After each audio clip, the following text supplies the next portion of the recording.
Here's a story about Rony, the lazy ant. In the heart of a lush green forest, there lived a colony of ants known for their incredible hard work and teamwork.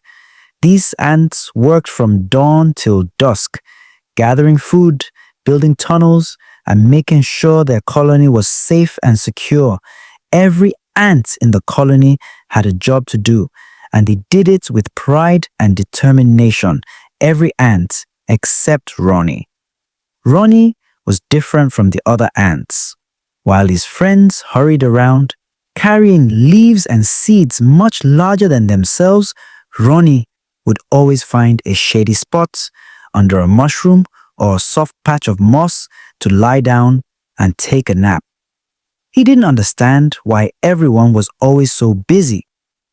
Why work so hard when you can just relax and enjoy the sunshine? Rony would say to himself, stretching his tiny legs and yawning lazily.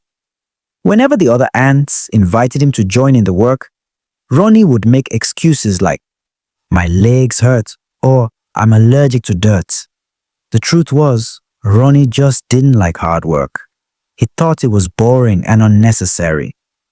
One sunny morning, as Rony was lying in his favorite spot under a giant's leaf, the queen ant called an emergency meeting. All the ants gathered around, buzzing with concern. The queen had heard some troubling news. "Our scouts have reported that a big storm is coming," she said.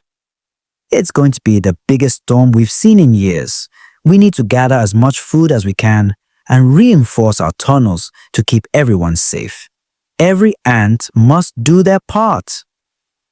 The ants nodded seriously and immediately got to work. They knew the importance of preparing for such a storm, but Rony wasn't worried. "It's just a little rain," he muttered to himself.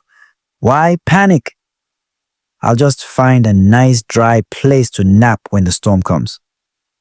But as the days passed, the sky grew darker and the wind began to howl through the trees.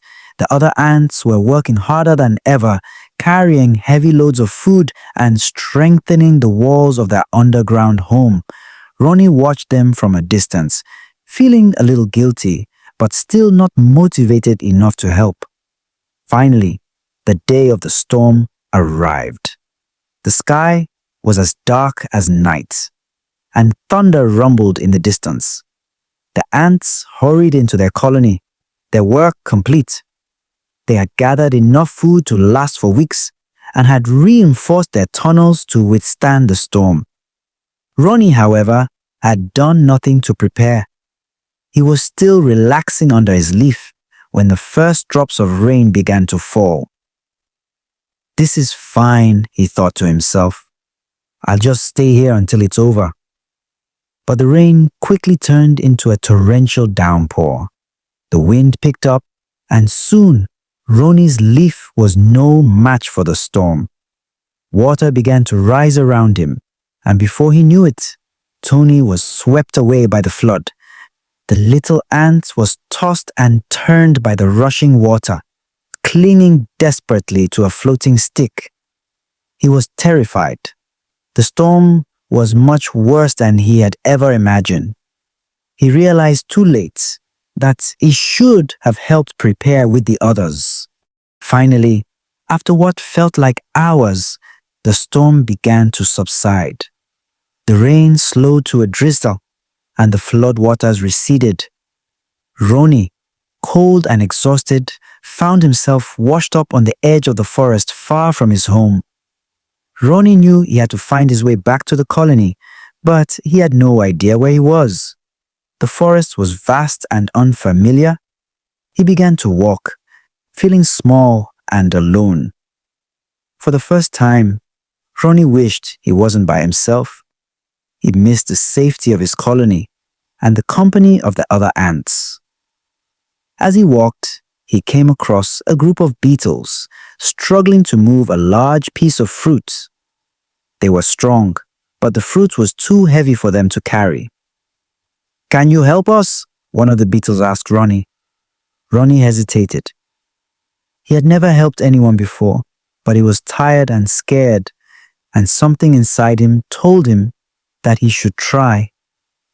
Okay, I'll help, Ronnie said, surprising himself. He pushed with all his might, and together with the beetles, they managed to move the fruit to where the beetles wanted it. The beetles thanked Ronnie, and he felt a warm glow of pride in his chest. Helping them had made him feel stronger. As he continued his journey, Rony came across other creatures who needed help. A ladybug trapped in a puddle, a caterpillar stuck on a slippery leaf, a group of ants who had lost their way in the storm. Each time, Rony stopped to help, and with each act of kindness, he felt more confident and less afraid. After what felt like days, Rony finally saw the familiar entrance to his colony. He rushed inside, eager to see his friends again. When he entered, he was greeted by the queen and the other ants. "Rony, you're back," they cried. "We were so worried about you." Rony felt tears of relief well up in his eyes. "I'm sorry," he said. "I should have helped you prepare for the storm. I've been so lazy and it put me in danger. But on my way back, I learned that helping others is important, and I want to be a better ant." The queen smiled kindly at Rony. "We're glad you're safe, Rony, and we're proud of you for learning such an important lesson. It's never too late to change." From that day on, Rony was a different ant. He worked alongside his friends, carrying food, building tunnels, and protecting the colony. He found that he was stronger and more capable than he had ever imagined. And while the work was hard, it brought him a sense of pride and satisfaction that he had never felt before.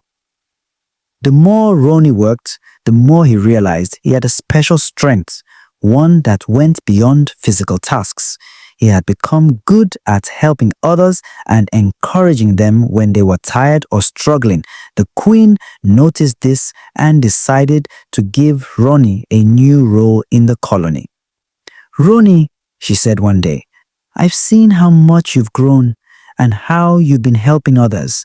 I'd like you to be our colony's motivator. Your job will be to keep everyone's spirits up, especially when the work is tough." Rony was surprised and honored. He accepted the role eagerly, and soon he was known as the ant who always had a kind word or a helpful hand for anyone in need. The other ants looked up to him, and Rony felt happier and more fulfilled than he ever had before. We all have a role to play, and by working together and helping each other, we can achieve great things.